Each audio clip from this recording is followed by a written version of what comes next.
Hey, today we're going to talk about a little bit about getting the best valuation from your appraiser.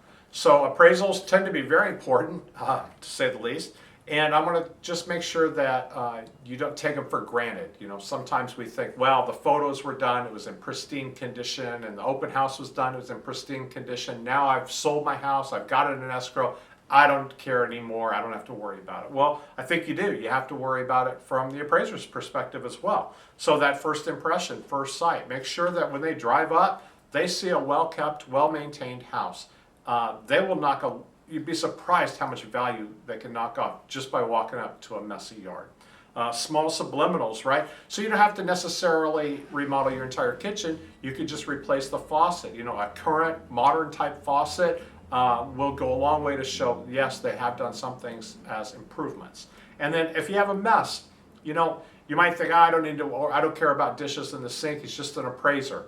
Well, yeah, but it makes that impression, it sets that thought process in his mind that it's messy and not well maintained, and maybe that's going to cost you on your value.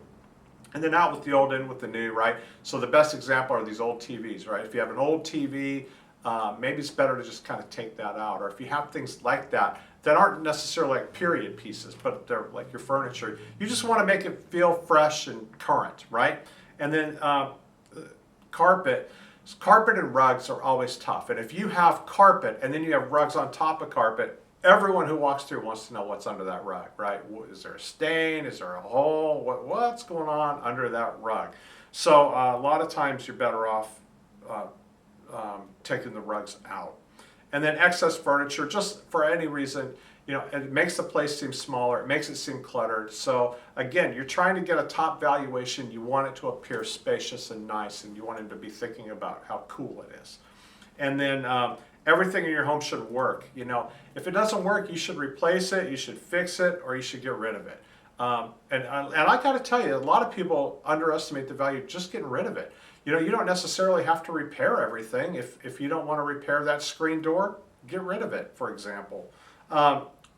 That's fine. But if there are things that are broken, you should fix them. It's going to cost you on your valuation. It probably cost you on your sale anyway. Fixing broken things is kind of a basic thing. And then show it in the best light. Whatever special features you have, we want to make sure they know it. I always ask for a list of upgrades they've done or improvements they've made, things that make that house maybe different from the average house down the street. Always trying to do what I can to maximize that appraisal valuation. I hope you found that helpful. Please be sure and like the video and support me doing this. Thank you.